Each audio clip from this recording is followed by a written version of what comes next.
आम्ही विकास विक्रम शेळके. मी B Ed second इयरचा विद्यार्थी आहे. मी इथला अमरावतीचाच शिकण्यासाठी आलाय. आमचं आम्हाला जवळपास आता ऍडमिशन होऊन 3 ते 4 महिने झाले. कॉलेजमधून पीओ त्यांनी अप्रूव्हल दिलंय कॉलेजवाल्यांनी. पण पीओचं अप्रूव्हल सध्याही आम्हाला आलेलं नाही.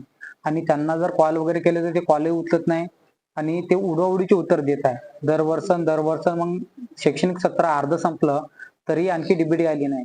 कारण मग जर डीबीडीच नाही आली तर विद्यार्थी कसा समोर शिकला जाईल. कारण जर डीबीडीच नाही पडली तर विद्यार्थी डायरेक्ट पैसे नसल्यामुळं गावाकडे चालले जाईल. तर म्हणजे सरळ सरळ असं म्हणता येते की जर आम्ही जर एटीसीला जर आलो तर एटीसीला जर बोललो तर इथले कॉन्ट्रॅक्ट जे जे आहेत कर्मचारी वगैरे ते आम्हाला डायरेक्ट उडवाउडीचे उत्तर देतात. हे आदिवासी विभागाचं जरी ऑफिस जरी अमरावतीमध्ये जरी असलं तरी हे आदिवासीच्या विकासासाठी आतापर्यंत यांनी काहीही केलं नाही. यांनी लाखो रुपयांचे यांनी घोटाळे केले आणि दाबून टाकले. पण जे विद्यार्थ्यांना खरंच जे आदिवासी विद्यार्थ्यांना जे त्यांच्या हक्काचं येते ते पण त्यांना भेटत नाही. कारण आम्हाला जवळपास आता दरवर्षी आम्ही इथं जवळपास मला 6 ते 7 वर्ष होत आहे शिकत आहे. मी असं एकही वर्ष पाहिलं नाही की त्या वर्षी की आम्हाला काही मोर्चा किंवा आंदोलन वगैरे काढायचं म्हणजे असं की आमचं काम एकदम लगेच झालं.